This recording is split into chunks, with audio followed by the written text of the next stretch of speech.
Assalamualaikum students. Welcome back in the 14th video of C Programming lecture series. जैसा कि आपको याद होगा कि प्रीवियस लेक्चर्स के अंदर हमने बिटवाइज ऑपरेटर्स को स्टडी किया था कि बिटवाइज ऑपरेटर्स क्या होते हैं। उससे पहले हमने ऑपरेटर्स की फर्दर टाइप्स को स्टडी किया, increment operator, decrement operator, arithmetic operator, logical operator. तो हमने ऑपरेटर्स की 7 डिफरेंट टाइप्स को जो है ना वो स्टडी किया था। तो आज के इस लेक्चर में हम कंट्रोल स्टेटमेंट्स को स्टार्ट करने जा रहे हैं, जिसके अंदर हम ये देखेंगे कि कंट्रोल स्टेटमेंट्स होती क्या हैं, कौन कौन सी कंट्रोल स्टेटमेंट्स होती हैं और कंट्रोल स्टेटमेंट्स को किस पर्पस के लिए इस्तेमाल किया जाता है और कौन सी कंट्रोल स्टेटमेंट किस सिचुएशन में या किस किस्म की प्रॉब्लम को एड्रेस करने के लिए सूटेबल रहती है। तो चलिए शुरू करते हैं अपना आज का लेक्चर। जी, तो फर्स्ट ऑफ ऑल हम ये देखते हैं कि कंट्रोल स्टेटमेंट्स कितनी कैटेगरीज में डिवाइडेड हैं। तो control statements basically 3 major categories के अंदर डिवाइड होती हैं, लाइक कंट्रोल स्टेटमेंट्स,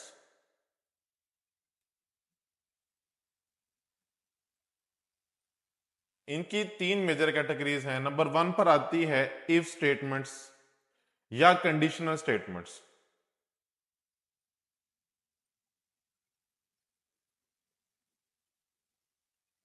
ठीक है, इनको हम कंडीशनल स्टेटमेंट भी बोलते होते हैं।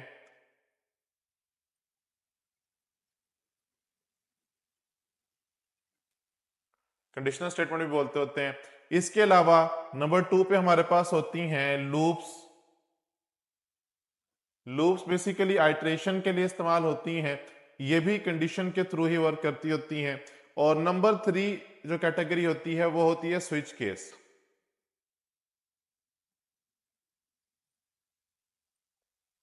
तो ये 3 मेजर कैटेगरीज हैं कंट्रोल स्टेटमेंट्स की। अब जब कंट्रोल स्टेटमेंट की बात हो रही है तो हम एक चीज को पहले समझते हैं कि कंट्रोल स्टेटमेंट बेसिकली कहते किसे हैं और कंट्रोल स्टेटमेंट से मुराद क्या है।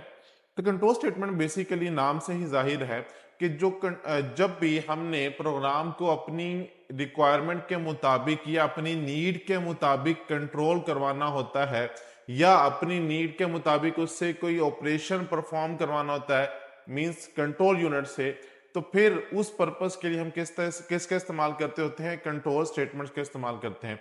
मिसाल के तौर पे आपने सीपीयू वाला लेक्चर सुना हुआ होगा।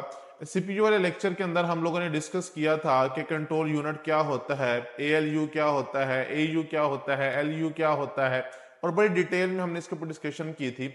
तो जो सीयू की जब हमने बात की थी, कंट्रोल यूनिट की जब हमने बात की थी, तो हमने ये मेंशन किया था कि जो सीयू होता है ये बेसिकली क्या करता है, कंप्यूटर के अंदर फंक्शनैलिटीज को कंट्रोल करता है। जितने भी टास्क कंप्यूटर में परफॉर्म किए जा रहे होते हैं उन सभी टास्क को कंट्रोल यूनिट जो है वो कंट्रोल करता होता है। तो सिमिलरली अगर हमने अपने प्रोग्राम के अंदर फ्लो को कंट्रोल करना हो तो उस पर्पस के लिए हम फिर किसका इस्तेमाल कर सकते हैं, कंट्रोल स्टेटमेंट्स का इस्तेमाल कर सकते हैं। मिसाल के तौर पे अगर हम ये कहते हैं कि भाई अगर आप प्रेजेंट हैं, ठीक है ना, क्लास के अंदर अगर आप प्रेजेंट हैं तो फिर तो आप एलिजिबल होंगे कि आप क्विज दे सकते हैं, और अगर प्रेजेंट नहीं है तो आप एलिजिबल ही नहीं है क्विज देने के लिए। ठीक है ना। तो ये देखिए यहां पे हमने क्या कर दिया, एक कंडीशन लगा दी, कंट्रोल लगा दिया कि हम उसकी मदद से क्या कर रहे हैं, एक एनवायरनमेंट के अंदर रहते हुए एक चीज को कंट्रोल कर रहे हैं कि अगर तो भाई क्विज देना है तो उसके लिए कंपलसरी है कि आपका क्लास में प्रेजेंट होना लाजमी है, लेकिन अगर आप प्रेजेंट नहीं है तो आप क्विज नहीं दे सकते। ठीक है ना। तो यही काम इस पर्पस के लिए बेसिकली क्या होता है, सी लैंग्वेज के अंदर या किसी भी प्रोग्रामिंग लैंग्वेज के अंदर क्या होती हैं, कंट्रोल स्टेटमेंट्स मौजूद होती हैं। कंट्रोल स्टेटमेंट्स का बेसिक पर्पस सिंपल सा ही है, जैसा मैंने अभी बताया कि ये क्या करती हैं, प्रोग्राम के अंदर फ्लो को कंट्रोल करती हैं, एग्जीक्यूशन ऑफ प्रोग्राम को कंट्रोल करने के लिए कि कौन सा सेक्शन, कौन सा ब्लॉक एग्जीक्यूट हो, कौन सा ब्लॉक एग्जीक्यूट ना हो, कौन सी स्टेटमेंट एग्जीक्यूट हो, कौन सी स्टेटमेंट एग्जीक्यूट ना हो। उस पर्पस के लिए हम क्या करते हैं, कंट्रोल स्टेटमेंट्स का इस्तेमाल करते हैं। तो उसकी ये 3 मेजर कैटेगरीज हैं, इफ, लूप्स और स्विच केस। अब अगर हम कंडीशनल स्टेटमेंट्स या इफ स्टेटमेंट्स की बात करें तो इफ स्टेटमेंट्स को फर्दर कैटेगराइज किया जाता है। अगर मैं इसकी बात करूं फर्दर, तो इसको फर्दर हम क्या करते होते हैं, कैटेगराइज करते होते हैं। इसकी कैटेगरीज में फर्स्ट ऑफ ऑल जो होती है हमारे पास सिंपल इफ स्टेटमेंट होती है, सिंपल इफ स्टेटमेंट।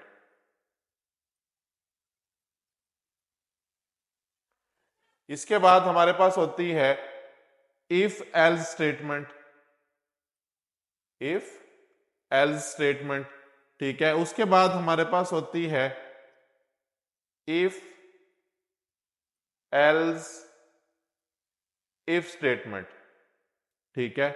और देन लास्ट में हमारे पास होता है नेस्टेड इफ।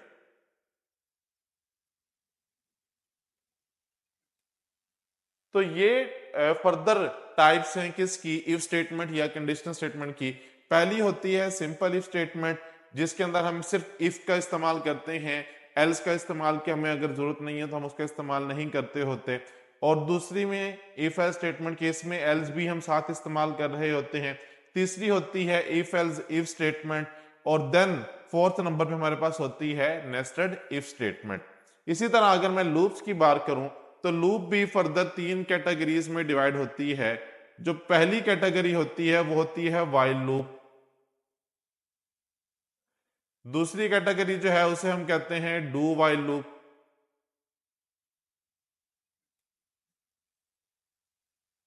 और तीसरी जो कैटेगरी होती है सी लैंग्वेज के अंदर उसे हम कहते हैं फॉर लूप, ठीक है। तो लूप की ये 3 मेजर कैटेगरीज होती हैं, फर्दर टाइप्स होती हैं। स्विच केस की फर्दर कोई टाइप नहीं होती, switch case simple switch case ही होता है। अब हम क्या करते हैं, one by one discussion start करते हैं कि इफ स्टेटमेंट से क्या मुराद है और इसका सिंटैक्स क्या होता है और सिंपल इफ स्टेटमेंट क्या होती है। तो फर्स्ट ऑफ ऑल हम सिंपल इफ स्टेटमेंट की बात करते हैं।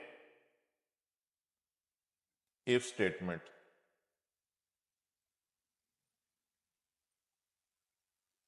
तो इफ स्टेटमेंट का जो सिंटैक्स है वो बड़ा सिंपल सा होता है कि आपने क्या करना होता है, प्रोग्राम जो भी आप मेन के अंदर कोड लिख रहे होते हैं, जब आपने ये चेक करना होता है कि स्पेसिफिक कंडीशन मीट हो रही है या नहीं, ठीक है ना, तो उस पर्पस के लिए हम क्या करते हैं, इफ का कीवर्ड लिखते हैं और देन ये ब्रैकेट लगाने के बाद कंडीशन डिफाइन करते हैं कि हम किस कंडीशन को वेरीफाई करवाना चाह रहे हैं। अगर तो ये जो कंडीशन है, ये जो कंडीशन हमने यहाँ पे लिखी होगी, ये ट्रू हो जाती है तो वो उसकी बॉडी में आएगा और क्या कर देगा, जो भी स्टेटमेंट्स हमने फर्दर लिखी भी होंगी वो स्टेटमेंट्स एग्जीक्यूट हो जाएंगी, ठीक है। तो ये क्या है हमारे पास, सिंपल इफ स्टेटमेंट। ये क्या है, सिंपल इफ स्टेटमेंट, कि जिसमें क्या होता है, हम सिर्फ कंडीशन लगाते हैं और वेरीफाई करते हैं, अगर तो कंडीशन ट्रू है तो ये वाली स्टेटमेंट्स एग्जीक्यूट हो जाए, ठीक है ना। मिसाल के तौर पे हम एक छोटा सा प्रोग्राम बना लेते हैं। तो फर्स्ट ऑफ ऑल हम प्रीप्रोसेसर डायरेक्टिव लिखते हैं cdo.h और देन इंट मेन के फंक्शन के अंदर आके हम क्या करते हैं, एक सिंपल वेरिएबल बना देते हैं। और वेरिएबल की वैल्यू हम क्या करते हैं, यूजर से डिमांड करते हैं। लाइक फॉर एग्जांपल मैं अभी क्या बनाना चाह रहा हूं, मैं ये बनाना चाह रहा हूं कि अगर तो पासवर्ड करेक्ट है तो मैसेज शो हो जाए कि you have successfully log in, ठीक है। तो ये वाला प्रोग्राम बनाना चाह रहा हूं, तो उसके लिए हम किसका इस्तेमाल करेंगे, सिंपल इफ स्टेटमेंट का हम इस्तेमाल कर सकते हैं। हम क्या करते हैं, यूजर को कहते हैं प्रिंट एफ, सपोज को मैसेज दिखा देते हैं, प्लीज एंटर योर पासवर्ड, कि यूजर से कहते हैं कि वो अपना पासवर्ड एंटर करे। और उसको स्कैनफ की मदद से हम क्या कर देते हैं, ए नाम के वेरिएबल के अंदर स्टोर करवा देते हैं। और अब हम क्या करते हैं, if a double equal to, हमने जब ऑपरेटर्स डिस्कस किए थे प्रीवियस लेक्चर के अंदर, तो आपको याद होगा कि हमने असाइनमेंट ऑपरेटर को भी डिटेल में डिस्कस किया था कि जब भी किसी वैल्यू को हमने चेक करना होता है, किसी वेरिएबल की वैल्यू को किसी स्पेसिफिक वैल्यू के इक्वल वेरीफाई करना होता है, तो उस पर्पस के लिए हम असाइनमेंट ऑपरेटर का इस्तेमाल करते हैं। और असाइनमेंट ऑपरेटर में इक्वल टू 2 टाइम्स लिखते होते हैं, तो दैट्स वाई मैंने यहाँ पे क्या किया, a double equal to suppose 1 2 3, क्या अगर ए की वैल्यू 1 2 3 के इक्वल है तो क्या करे, मैसेज प्रिंट करवा दे, you have congratulations, you have successfully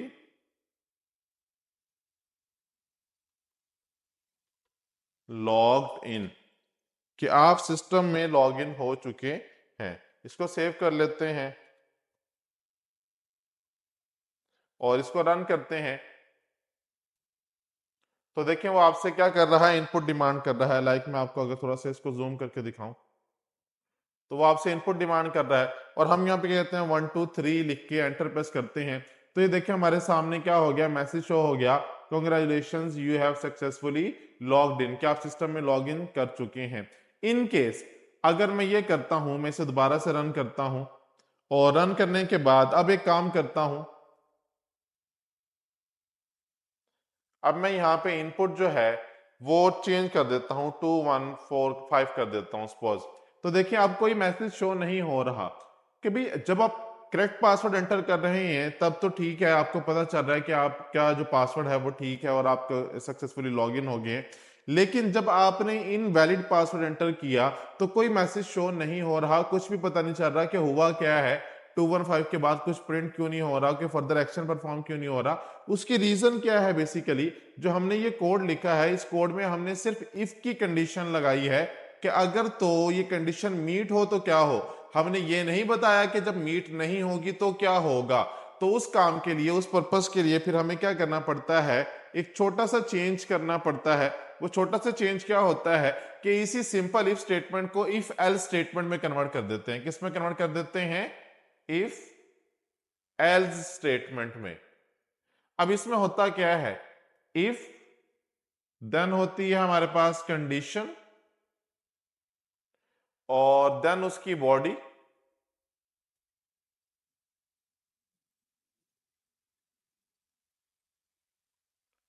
और बॉडी के अंदर उसकी स्टेटमेंट्स, और देन अगर ये वाली कंडीशन ट्रू नहीं होती तो फिर क्या हो, फिर हम ये स्पेसिफाई करते हैं और वो एल्स में लिखते होते हैं और उसके अंदर हम उसकी स्टेटमेंट्स लिखते होते हैं। ठीक हो गया जी। तो ये बेसिकली सिंटैक्स है, जनरल सिंटैक्स है किसका, इफ एल्स का। ये वाला इफ एल्स का है और ये सिंपल इफ का सिंटैक्स है। ठीक है, इफ एल्स का फायदा क्या होता है, इफ एल्स का फायदा ये होता है कि अगर तो आपकी इफ की कंडीशन फॉल्स हो जाती है तो इफ की जो बॉडी है वो तो एग्जीक्यूट फिर नहीं होगी, फिर क्या होगा, एल्स की बॉडी एग्जीक्यूट होगी और हमें वो उसके अकॉर्डिंगली मैसेज शो करवाएगा। लाइक इसको अगर हम प्रोग्रामेटिकली देखें कि भाई अगर 1 2 3 एंटर नहीं कर रहा यूजर और 1 2 3 के अलावा कुछ और एंटर करता है, प्रिंट एफ इनवैलिड पासवर्ड, तो हम उसे मैसेज शो करवा देते हैं कि भाई जो आपने पासवर्ड एंटर किया है वो क्या है, इनवैलिड है। कि अगर तो 1 2 3 के इक्वल जो वैल्यू एंटर की है वो 1 2 3 के इक्वल है, पासवर्ड 1 2 3 के इक्वल है, तो देन ओके वो मैसेज प्रिंट करवा दे, congratulations you have successfully logged in. और अगर ऐसा नहीं होता तो देन उस केस में क्या हो, वो मैसेज प्रिंट करवा दे कि आपका पासवर्ड क्या है, इनवैलिड है। ठीक है, तो अब इस प्रोग्राम को सेव करते हैं और दोबारा से रन करते हैं। तो ये देखें जी आपके सामने स्क्रीन पर ये प्रोग्राम दोबारा से इस वक्त रन हो रहा है।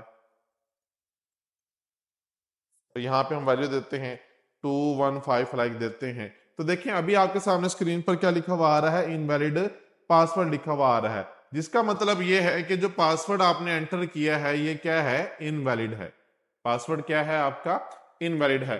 अब यहाँ पे आपने एक चीज नोटिस की होगी कि जब मैं ये प्रोग्राम लिख रहा हूं तो जैसे ही मैं करेक्ट वैल्यू एंटर देता हूं तो वो इफ के अंदर जाता है, इफ की स्टेटमेंट का एग्जीक्यूट करता है, और जब मैं इनवैलिड मतलब गलत वैल्यू एंटर करता हूं तो उस सूरत में ये क्या होता है, एल्स की स्टेटमेंट के अंदर जाता है और उस सूरत में जाके क्या करता है, एल्स को एग्जीक्यूट करवाता है, फिर इफ को एग्जीक्यूट नहीं करवाता। तो बेसिकली इसी को हम क्या बोलते होते हैं, कंट्रोल स्टेटमेंट बोलते होते हैं, कि हमने अपनी मर्जी से प्रोग्राम के फ्लो को कंट्रोल किया कि अगर तो कंडीशन वेरीफाई हो रही है तो फिर क्या हो, और अगर वेरीफाई नहीं हो रही तो उस सूरत में क्या हो। ठीक है ना, तो इसीलिए हम क्या, इसको क्या बोलते हैं, कंट्रोल स्टेटमेंट बोलते हैं। होप सो आपको इफ एल्स की समझ आई होगी। फर्दर प्रैक्टिस के लिए आप लोग बहुत सारे प्रोग्राम बनाकर प्रैक्टिस कर सकते हैं। लाइक आप चेक कर सकते हैं कोई ईयर यूजर से इनपुट लें और इनपुट लेने के बाद यूजर से पूछें कि भाई जो ईयर आप वो एंटर करना चाहता है वो क्या है।